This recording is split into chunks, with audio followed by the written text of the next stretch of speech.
marka ay dhashaan way koraan waxay kala gartaan waxa qaldan iyo waxa saxda ah waxay kala gartaan waxa xun iyo waxa fiican waxaad moodaa gaalkacyo dadka joogay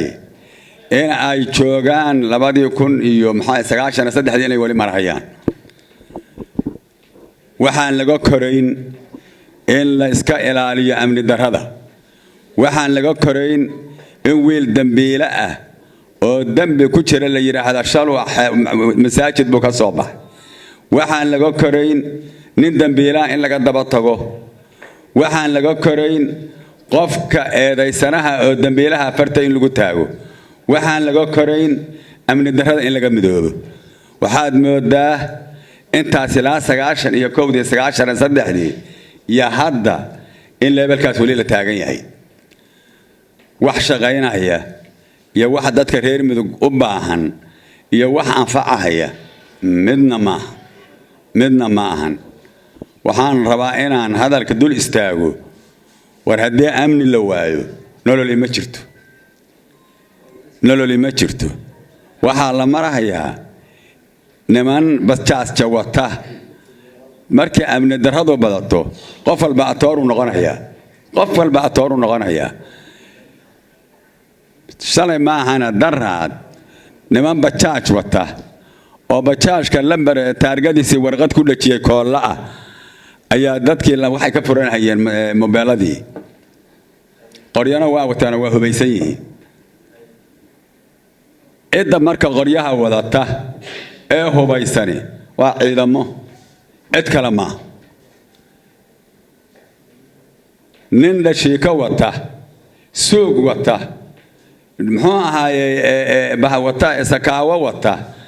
wata bahalkii jiib wata 75 wata cidna ammaan kama sugi kadho waxa maalmahan wax dhacahay wax leynahay ciidamay ahaayeen mushaar bay qaataan lambar bay leeyihiin meel baa loo asteeyay inay degaan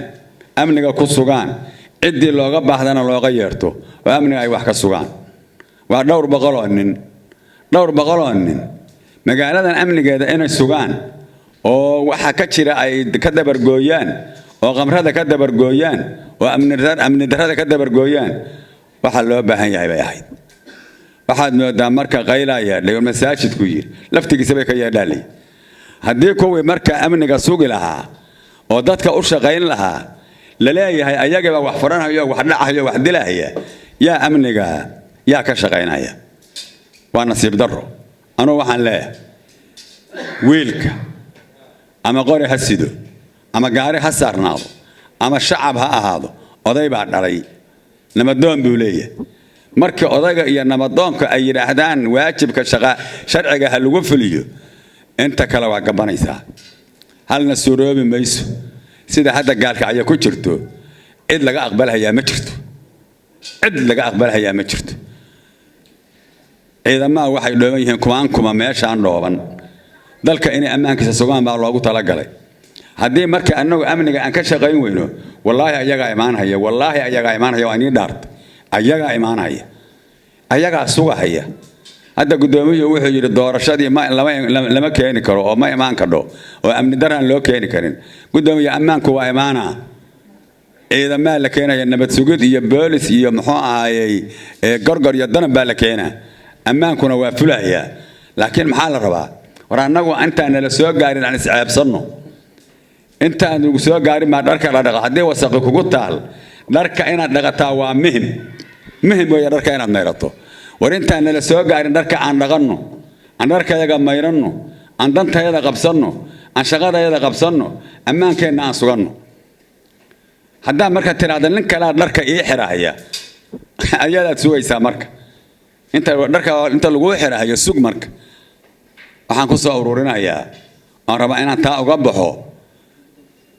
ciidanku booliskaahi ma shaqayn karaan gaari dhashiika amarka ma dambi kama sugi karaan amni gaari suuga amni kama sugi karaan jiib amni kama sugi karaan daba jeex amni kama sugi karaan waxay ka sugi karaan tooga iyo ninka muxuu ahaayay waxa la yiri wasaqda waxaynta wasaqdu waa maxay wasaqdu waxa weeye la dhaqaay oo gobolka laga qabtay waa alkoolistaha waa tooga waa ninka muxuu ahaayay aad u qaab daran waa inta waxa dambe amniga laga sugaa intii marka waxa yeesheen garbo yeesheen anigu waxaan taa kaga baxayaa in aan anagu tashano run isku sheegno cidda waxaasi salka u tahay in run la isku sheego oo la yiraahdo war waxaan waa ceeb ka tanisulo oo waxaan hal qabto ciidamada meel baa loogu tala galay guryaha loo dhisay meel laga dhisay ma jirto meel ay ka dhisan yihiin ma jirto hadaa tagtaa ka soo bixin baa ku qabanaysa masaajidka iyo guryaha iyo balbalooyinka iyo waxa meesha ku yaal maxaa looga soo guuray maxaa lagu nacsan yahay maxaa looga soo dareeray waa nasiib daro waa in ciidamada deegaankii lagu celiyaa waa in dhulkii loo dhisay ay tagaan waa inay amniga wax ka sugaan keedeeda oo laga xalwaayo waa in sharciga la waafajiyaa taa intaasaan runtii uga gudbayaa midda abaaraha dalkayga maanta waa abaar inkastoo Soomaaliya aan ula siranahay haddana waxaa la aaday deegaamo kaleeto oo aan dadka dariska la nahay roobku ka daay haddii roobku ka daayna waa loo naqraaco waa la aaday waxaan maqlahayaa balli buslo waa la dhaafo dadkii waa tegey halkaas markii la aadana waxaa la aaday meesha la yiraahdo buuro baahi baa marka nin walba geysay meesha dadka baahi baa geysay in dadkii marka loo gurmado dal iyo dabadba la isku tashado hay'adaha shaqada iskale muxuu ahaayay la waco oo muxuu ahaayay loo diro muxuu baaq loo diro dawladda federaalka baaq loo diro galmudug baaq loo diro annagu aan isku tashano runtii aan tilaab qaadno oo wax la aruuriyo oo qofka dadka duurka daadsan wax loo ururiyo ayana waa muhiim ayana intaas noo gudbahaya waxaan leeyahay war annagu aan dadka markii adigu aad muxuu ahaayay wax qabato oo adigu aad wax abuurdo baa dadka loo yeertaa annagu aan wax qabanno oo baqaarka aan wax ka qaadno oo jawaabkaaga aan wax ka qaadno oo dadka wax haysta aan wax ka qaadno dadkana aan gurmano ayadana intaas aan runtii aan rabaa inaan ku dhaafo waxa soo haray dhuxusha haddii dhirtii la xaalufiyo oo hadda roob yimaado roobka muxuu soo saarayaa haddiiba dhirtii la xaalufiyey oo gaadkii salka laga jaray roobkii hadda yimaada muxuu ku soo saarayaa waxa ma soo saarayo waa xaaluf dhulkan waa ogtiina waa bacad bari waa bacad meelihii marka dhirtu ku dambayso dhambayl iyo budbud iyo hareeriga markii la dhameeyo oo baabah laga dhigo maxaa soo haraya waxaan leeyahay arintaas qof yar iyo qof ay ma loo istaago hindiya waa aragteen qofkii tagay dad waxa iska jira dan yara oo darbiyada iska daadsan oo aan isticmaali karin inay korontada iyo waxyaalahan wax lagu karsada ay keentaan waxay aruursanayaan dhirta beeraha iyo muxuu ahay guryaha lagu aruuriyo ayay soo jabsanayaan qofkii lagu arka waa lagu xiraa ana geed yar oo qallaran oo xaabo dhulka yaala qofkii lagu arka waa lagu xiraaya aniga waxaan leeyahay reer galmudugow reer gaalkacyow aanu fadhiga ka istaagno amniga aanu istaagno aan amniga u istaagno abaaraha aanu istaagno dhuxusha aanu istaagno